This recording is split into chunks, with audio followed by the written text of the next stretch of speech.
습니다.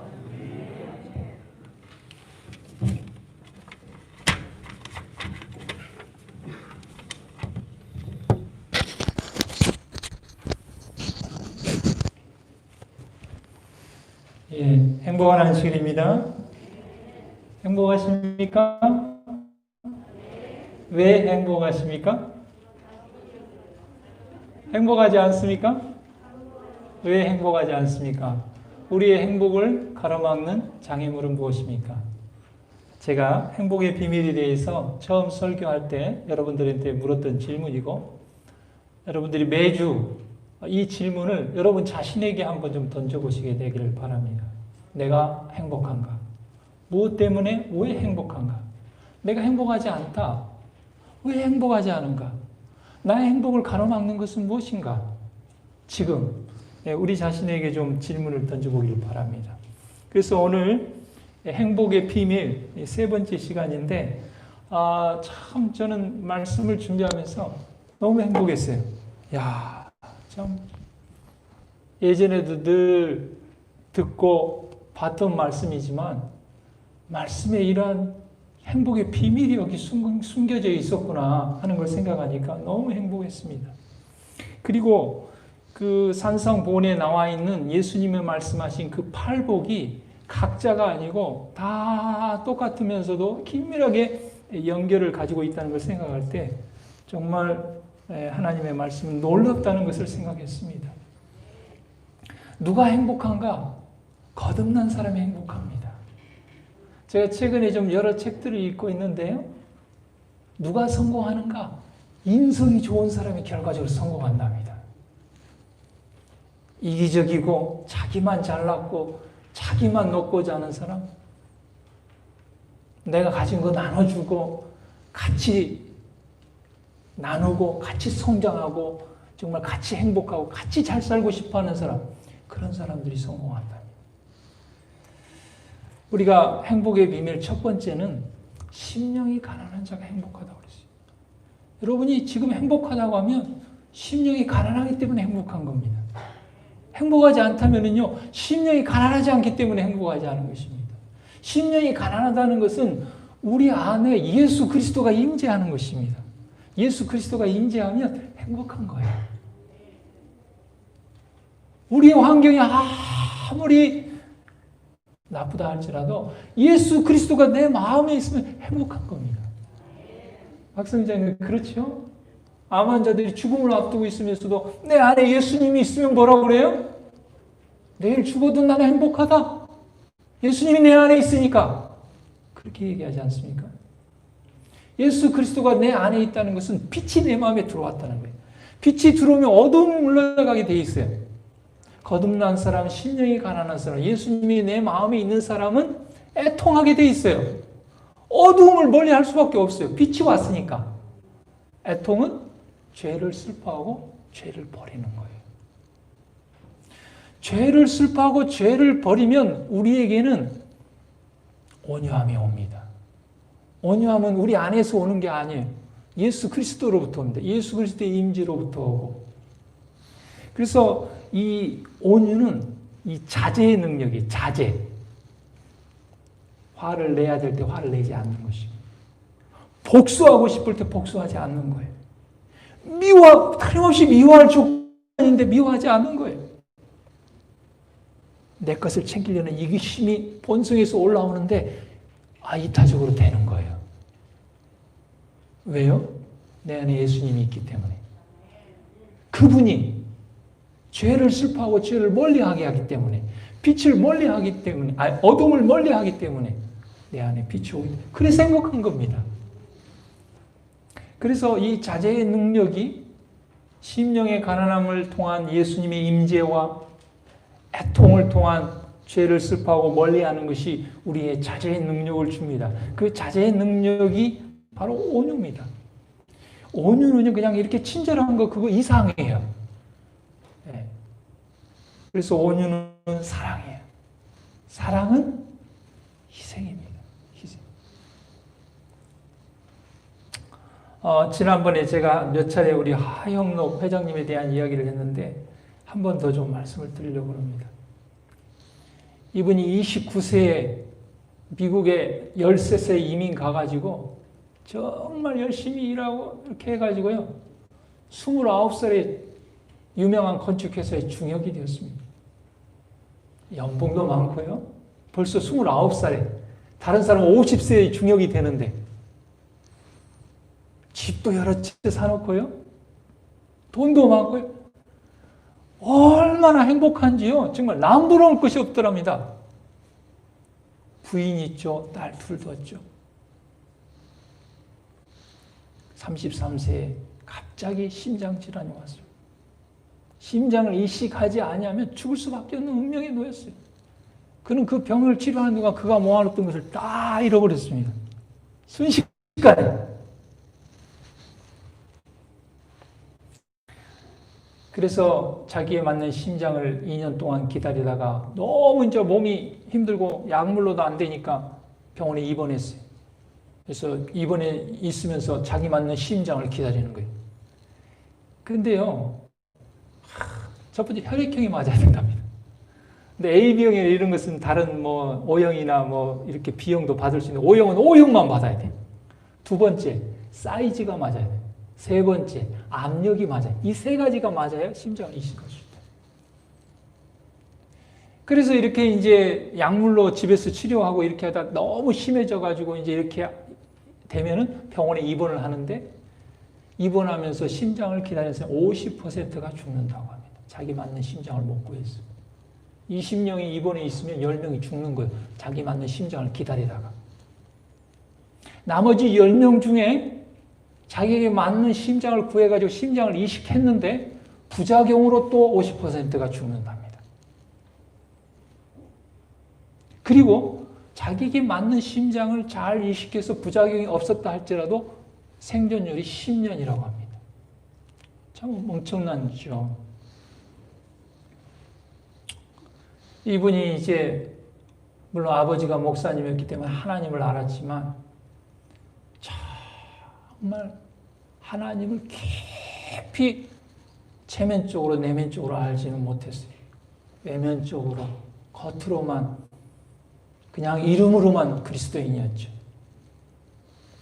그가 병원에 입원해 있는 6개월 중에 정신이 혼미하기 전까지 4개월 동안에 성경을 깊이 읽습니다. 영어로 한 번, 한글로 한 번, 또 영어로 한 번. 그리고 이 성경 전체 요약을 깨닫습니다.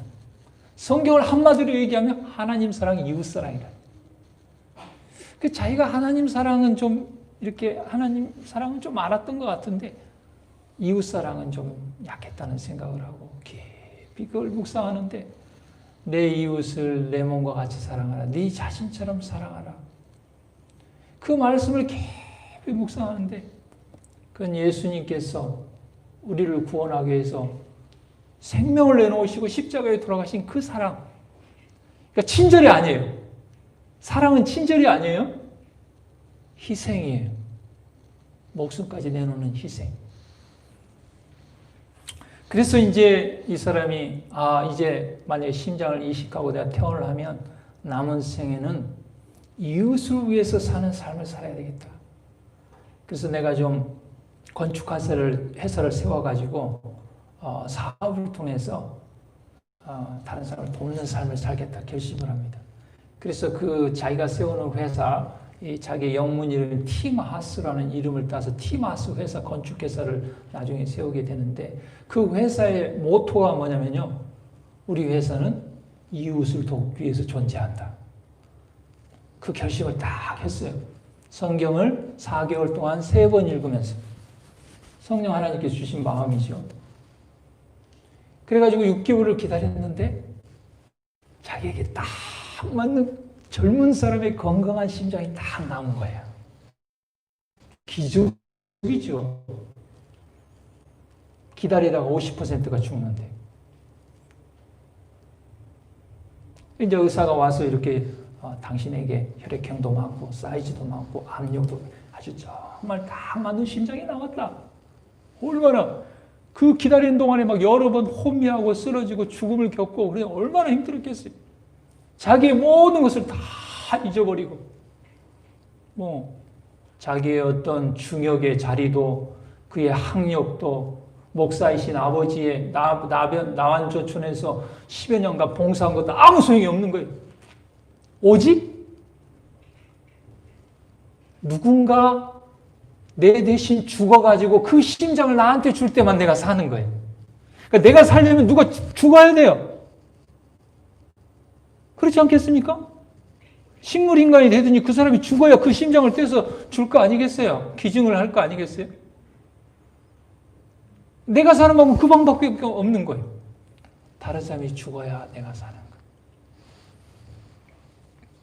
거예요. 6개월 맞는 심장이 딱 나타났는데 그 의사와 딱 이제 묻고 이렇게 쫙 설명하면서 뭐라고 그러냐면, 아유, 팀, 당신은 참 행운이라고. 이 옆에 여자 환자가 하나 입원했는데 그 사람 교통사고로 3일 전에 헬리콥터 타고 입원했는데 이틀 안에 심장을 이식하지 않으면 죽는다고. 여기까지만 얘기하고 말아야 되는데 팀, 당신의 심장은 똑같다고. 똑같은 유형의 심장이 필요하다고 한 거예요. 그냥 지나친 말로 한 거예요. 근데 그때 이 하영록 회장, 이 팀 하스의 마음에 성령이 임재한 거예요. 아니, 어떻게 이틀 만에 죽는다는 걸 어떻게 아냐? 그런 심장병 환자 너무 많이 왔기 때문에. 그러면 나는 얼마나 살 수 있느냐? 일주일. 그러면서 3주까지는 약물로 버틸 수 있다. 그리고 이제 나가려고 하는데 불러세운 거예요. 내 심장을 그에게 주라. 저는 그 책을 읽고도 이해가 안 가요. 이해할 수가. 왜냐면 내가 경험하지 않았기 때문에. 내가 내 피부로, 내 마음으로 나는 느낄 수는 없는 것 같아요. 막 의사가 막, 이건 네 심장. 부인하고 상의하면 양보하겠느냐라고 하겠느냐. 나가 이렇게 안 하겠다. 그리고 그 심장을 양보가. 예수님이 그렇게 하셨죠. 예수님이 그렇게 하셨죠. 누구를 위해서요? 나를 위해서 그렇게 하셨죠. 병원이 발칵 뒤집힌 겁니다. 뭔 이런 일이 있냐. 그리고 그 주치의가 이 심장병 아주 전문인데, 이 사람은 유대인인데, 유대인들은 기독교인 싫어하거든요. 기독교인 유대인들 핍박한 그런 전력이 있기 때문에. 놀란 거예요. 놀래기도 하고, 감동을 받기도 하고. 아, 그게 복음이냐? 그 예수님 믿는 거냐? 그때부터 이제 이 병원의 그 주치의와 그 병원의 모든 의료진의 관심사가 뭐냐면, 이 사람이 죽으면 안 된다는 거예요. 근데 뭐 맞는 심장 안 나타나면 죽는 거죠. 별 수 있습니까? 근데 그 자기 심장을 양보했으니까 근데 한 달 만에 심장이 하나 나타났어요. 기적이죠. 근데 그 심장이 건강한, 이식할 수 있는 심장이 아니고, 그렇게 표현을 하자면 쓸만한 심장이다. 이게 뭐냐면은 이 알코올 중독자 심장인데, 이게 정상적인 이식은 할 수 없어요. 그러나 위급한 사람에게 그냥 임시 방편으로라도 이렇게 할 수 있는 그런 심장이에요. 다른 병원에서 이제 소개를 받고서, 그 죽게 생겼잖아요, 이 사람이요. 티마스가. 그러니까 의사가 뭐예요? 이거라도 해서 살려야겠다 생각한 거예요. 티마스 하영록 회장한테 숨기고 부인하고 그 동생한테 그래도 하겠냐? 안 할 수가 없죠. 지금 죽게 생겼는데. 그렇잖아요. 좀 불안하고 좀 건강하지 않지만 6년이 지났는데 이상이 왔습니다. 근데 그 주치의가 다른 병원을 옮겨갔는데 이 티마스를 그쪽 병원으로 데려옵니다. 뭐 심장이식 돈이 뭐 엄청 몇 억 드는가 봐요. 근데 그 원장하고 얘기해가지고 돈도 안 받고 이렇게 두 번째 심장을 이식을 해주게 됩니다. 그래서 아주 건강한 심장을 이식을 해줬어요. 그러면서 이 티마스에게 그 의사가 얘기했어요. 너 이 심장 아주 잘 관리해야 된다. 미국 법에 심장을 2번 이상 이식할 수 없게 돼 있다. 왜요? 한 번도 못 받아서 죽는 사람이 많으니까. 그 어떻게 이 사람 2번 받았는지 모르겠지만 아무튼 법이 그렇게 돼 있다는 거예요. 그러니까 더 이상 너는 이게 이제 심장을 이식해서 갑자기 이상이 와서 죽게 돼도 이제 심장 이식 못 해준다는 법적으로. 그래서 이제 잘 관리해라. 10년쯤 썼는데 이제 이상이 또 온 거예요. 그러니까 이제 온 가족이 다 눈물바다가 됐죠. 이제 죽을 준비를 해야 되니까. 근데 그 주치의가 뭐라고 그러냐면, 너 심장 한 번 더 이식할 수 있다 그런 거예요. 그동안에 법이 바뀐 거예요. 어떻게 바뀌었냐면, 이렇게 건강한 심장이 아니고 쓸만한 심장, 이렇게 좀 안 좋은 심장을 이식한 사람은 그걸 이식받은 걸로 안 쳐주는.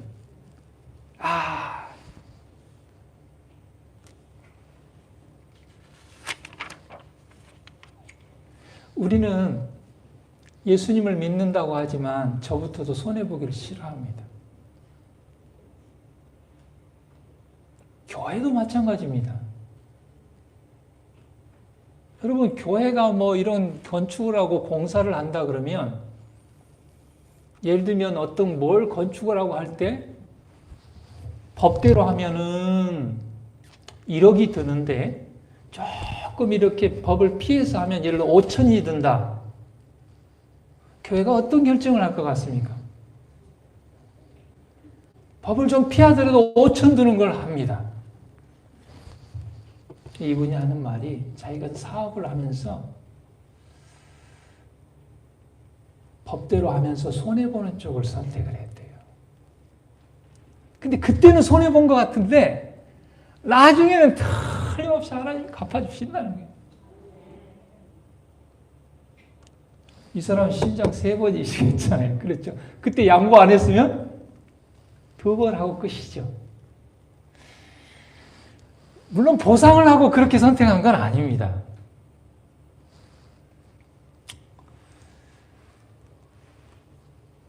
제가 요즘 월요일 날 이렇게 이제 그 부모교육 AP 프로그램을 진행하는데 이제 5번 하고 이제 월요일 이제 6번째 이제 이렇게 마치게 되는데, 온라인으로 하다 보니까 이제 미국에서 한 목사님이 이렇게 등록을 했어요. 이제 그분이 이제 우리가 한 2시간 이렇게 공부를 하고 마치면 이제 소감 혹은 배운 거 깨달은 거 한마디씩 하는데, 그 목사님이 그래요.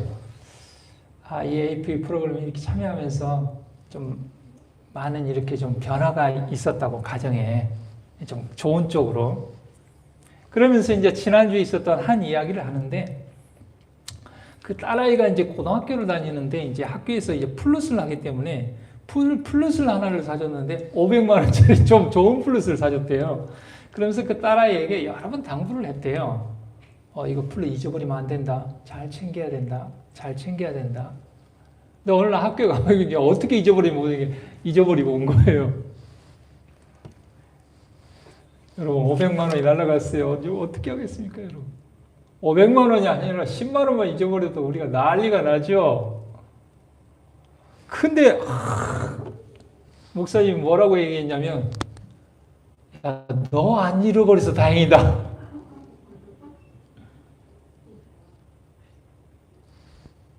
그러면서 이거 빨리 잊어버려야 되니까 바로 그냥 새 플러스를 사줬대요. 나도 빨리 잊어버리고 아이도 빨리 잊어버리고. 근데 하여튼 어떤 보험인가에서 그걸 보상을 해줬는데 잃어버린 거 이상의 보상을 받았다고 그 얘기를 했어요. 여러분, 행복합니까? 온유는요, 자제의 능력이라고 해요. 내가 틀림없이 화낼 수 있는 상황인데 화를 내지 않는 거예요. 그게 행복이죠. 화를 질러버리고 나면 어때요? 그때는 시원한 것 같아요. 그러나 관계가 깨지고 그걸로 인해서 우리가 고통하고 고민하고 행복하지 않죠. 그래서 예수님께서 온유한 자는 행복하다.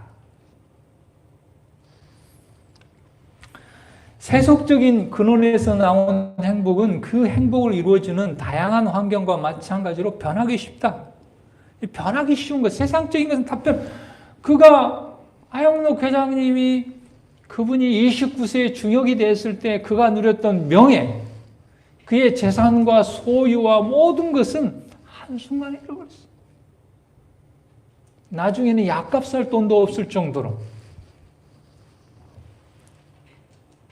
세상이 주는 행복은 변하기 쉬운 것들입니다. 그러나 그리스도의 평안은 변하지 않는 영속적인 평안이에요. 그래서 어떤 환경에 의해서 좌우되지 않는 거예요.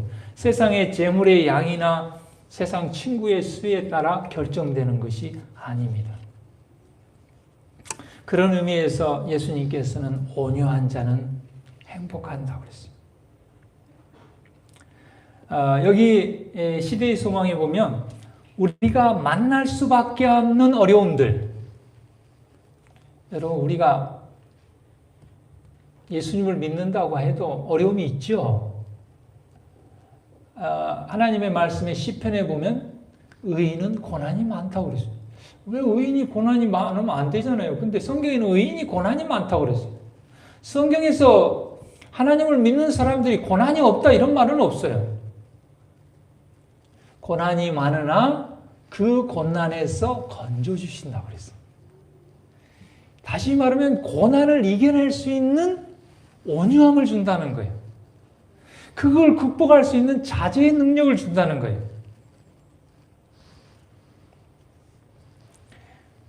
우리가 만날 수밖에 없는 어려움들은 그리스도 안에 숨은 온유함으로 말미암아 많이 면할 수 있다. 극복할 수 있다 그 말입니다. 다시 말하면 어려움들이 하나도 안 온다 그 말이 아니고 어떤 어려움이 온다 할지라도 그 온유함은 그것을 이겨내고 극복할 수 있는 힘과 능력을 준다는 것이죠. 만일 우리가 우리 주의 겸비를 가졌다면 날마다 겪는 냉담과 거절과 괴로움을 극복할 수 있다고 그랬어요. 행복의 비결이 여기 있는 것입니다. 이런 것이 심령에 우울함을 끼치지 못할 것이다. 왜요? 내 안에 그런 능력을 우리에게 주기 때문에 그렇습니다. 인의 고결성에 대한 최고의 증거는 자제하는 것이다. 자제. 이 육체적인 자제와 이 마음의 자제가 연결되어 있는 것 같아요. 제가 이렇게 이제 음식물에 관한 이런 권면들을 읽고 좀 이렇게 음식물을 좀 이렇게 절제를 해보니까요. 이 육체적인 그 절제의 힘이 이렇게 이 마음의 절제까지 똑같이 이렇게 영향을 미치는 것 같아요. 그러니까 육적인 것과 영적인 것은 아주 긴밀하게 연관을 가지고 있는 것 같아요. 가혹하거나 잔인한 취급을 받을 때, 그럴 때 있습니까? 가혹하거나 잔인한 취급을 받을 때, 그것도 내가 아무 잘못도 없는데 어떤 오해에 의해서 억울하죠. 근데 그럴 때 침착하고 하나님을 믿고 기다릴 수 있는 믿음과 신뢰의 정신을 보존하지 못하는 자는 하나님의 품성을 드러내지 못한다. 다시 말하면 가혹하고 잔인한 취급을 받을 때 침착할 수 있고 신뢰할 수 있는 그런 마음이 있다면 그런 사람이 행복한 사람이라는 거예요. 그런데 그런 가운데 우리에게 침착하고 신뢰할 수 있는 마음은 어디서 오겠습니까? 위로부터 오죠. 내 안에 있는 예수 그리스도로부터 오는 것이죠.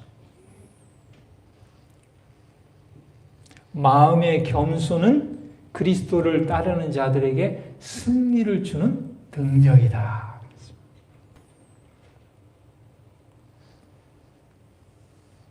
계시록 7장 14절에 이는 큰 환난에서 나온 자들인데, 계시록 7장에는 14만 4천 구원받은 하나님의 참 백성들에서 얘기합니다.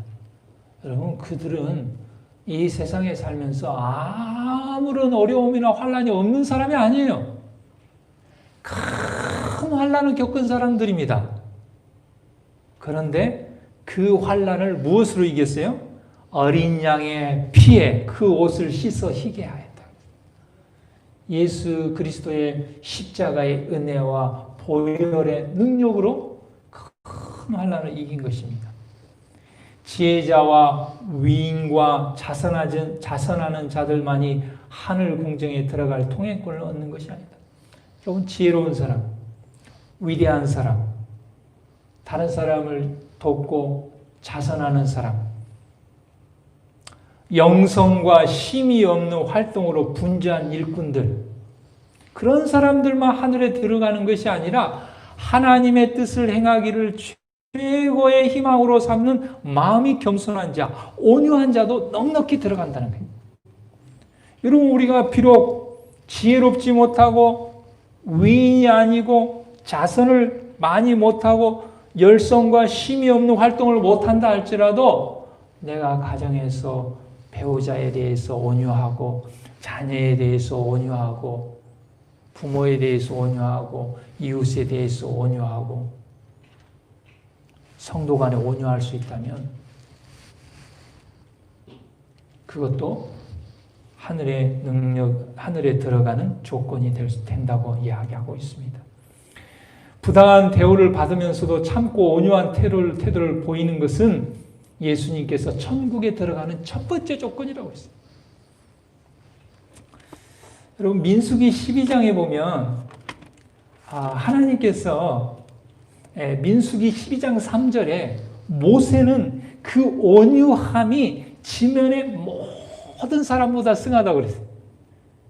그러니까 이 세상에 살았던 사람 중에 온유한 사람 그러면 누구예요? 예수님 다음으로 모세다 그 말이에요. 모세. 여기 민수기 12장에 보면 미리암과 아론이 모세를 공격합니다. 여기 보면 모세를 비방했다고 그랬어요.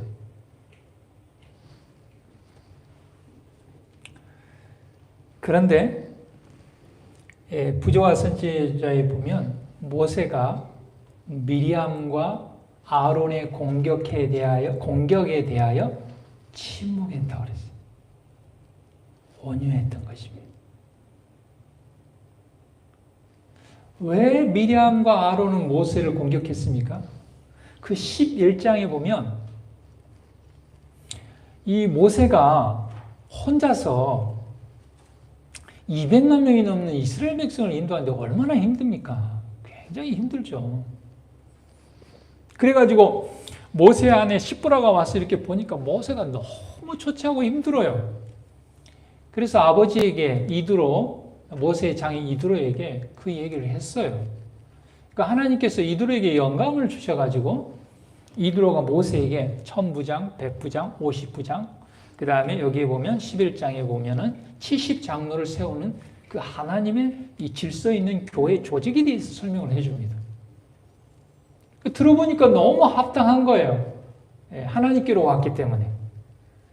그래서 그것을 시행을 했는데 미리암이 시기 질투가 생긴 것입니다. 왜 우리하고 상의하지 않고 처갓집 식구들하고 상의해가지고 그런 식으로 하냐. 그래가지고 아마 이제 이 모세의 부인 시보라가 좀 얼굴이 좀 검었던 모양이에요. 그걸 가지고 막 공격을 했어요. 근데 왜 검었겠습니까? 밖에서 열심히 일하라고 검었지 뭐 노느라고 검었습니까? 근데 모세는 하나님께 맡기고 온유하게 침묵하고 기다렸습니다. 하나님께서 나타나셔서 모세와 미리암과 아론을 불러놓고 아론은 무슨 잘못이 있어요?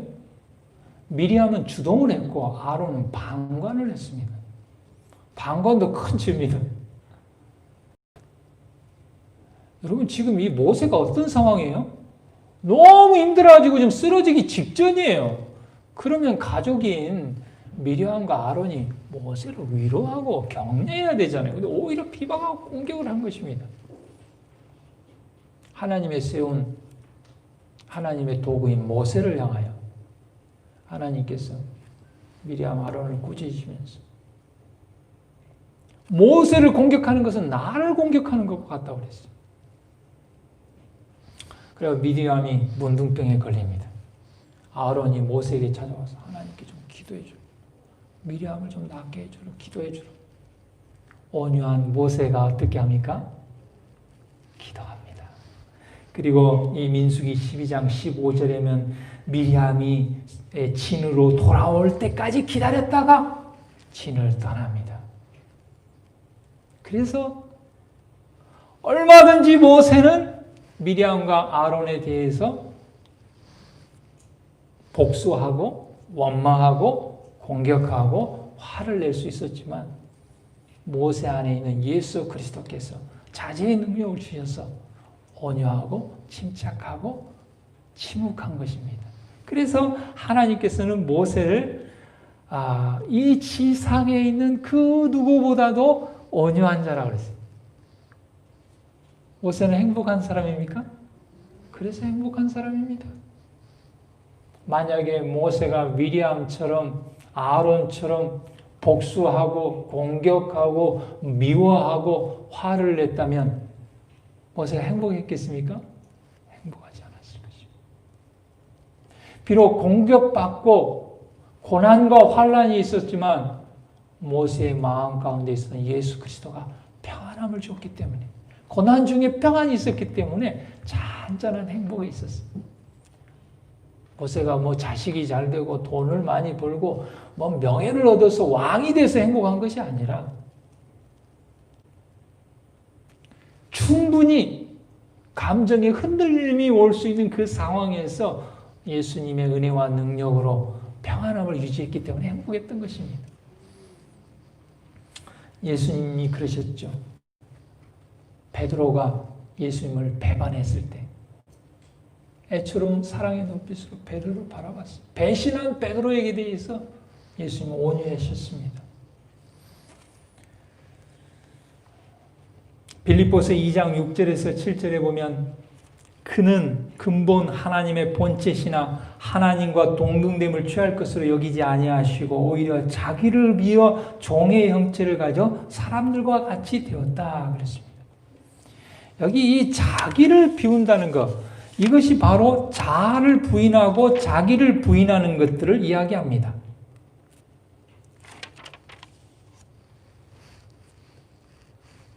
마태복음 16장 24절에 아무든지 나를 따라오려거든 자기를 부인하고 자기 십자가를 지고 나를 쫓을 것이라 그랬습니다. 사람의 본성을 보면 언제나 자기 과실을 위해 애쓰고 투쟁을 위해 준비한다.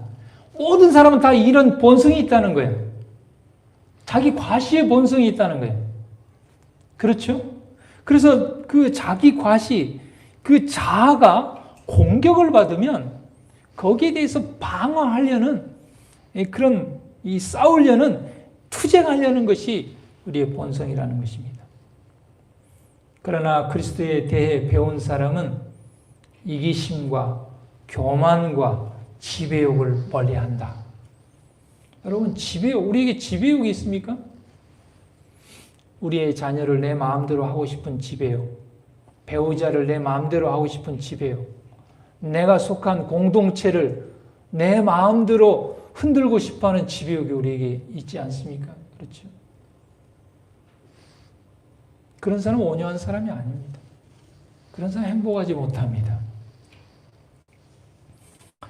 그리하여 심령 속에 안정이 깃든다. 이런 것들을 멀리하면 평안과 안정과 행복이 있다는 것입니다. 자아가 심령의 지배 아래 굴복하게 될 것이다. 이렇게 되면 제일 높은 자리를 얻기 위해서 전전긍긍하지 않을 것이다. 여러분, 왜 밤에 잠이 안 와요? 물론 여러 가지 이유가 있겠지만 억울해. 배신감을 느껴. 그것 내가 해야 되는데 나를 제껴놓고 높고자 하는 그 마음, 그런 전전긍긍함이 심령의 안정과 평안을 뺏어가는 것이죠. 그러니까 행복하지 못한 것입니다. 자신을 드러내기 위하여 다른 사람을 밀어낼 생각도 품지 않게 된다. 오히려 그리스도의 발 아래에 앉는 것을 제일 높은 자리로 생각하게 된다. 이 컴퓨터 회사 중에요, 마이크로소프트라는 회사가 있어요. 아주 유명한 회사입니다. 우리 컴퓨터 쓰는 이 윈도우 프로그램을 발명한 아주 세계 위리의 회사인데, 이제 다른 새로 이렇게 여러 가지 좋은 이런 회사들이 등장하게 되니까 이 마이크로소프트가 이렇게 이제 하락의 길을 걸어갑니다. 10년, 15년 동안. 근데 이 마이크로소프트 회사의 그 15년 동안 그 회장을 지낸 사람은 누구냐면요. 그 하버드 대학을 나온 그런 사람이에요. 아주. 그런데 이제 이 마이크로소프트가 계속 하락의 길을 가니까 그 회장을 누구로 교체했냐면 이 사티아 나델라라는 사람으로 교체를 했어요. 근데 그 앞에 있던 그 회장은요, 자기가 똑똑하잖아요. 그러니까 회사 안에서도 경쟁이에요. 서로 협력하지 않아요. 오만함이 가득해요. 그래서 다른 새로 일어난 그 신생 기업에 대해서 배우려고 하잖아요. 그러니까 계속 하락하는 거예요. 회장이 교체가 됐어요. 이 사람은 인도 출신인데 학력도 별로 없어요. 유명한 대학도 안 나왔어요. 이 사람은 인성이 좋아요. 한마디로 품성이 좋아요. 절대 실적을 가지고 경쟁을 붙이지 않아요. 그러니까 회장이 그런 분위기니까 이제 중역들이 이제 그런 사람으로 이렇게 다 포진이 하면서 4년 만에 이 회사가 쫙 성장하기 시작하는데, 다시 말하면 세상 기업도요, 온유한 사람이 성공합니다. 인성이 좋은 사람이 성공을 하는 거예요.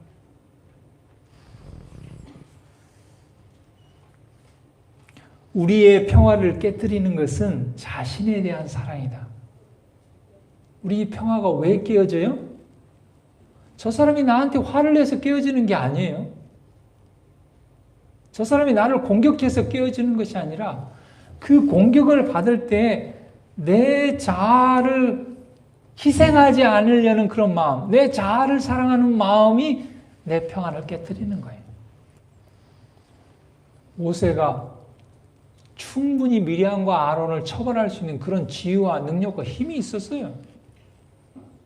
그러나 자기는 그 힘을 행사하지 않은 것입니다.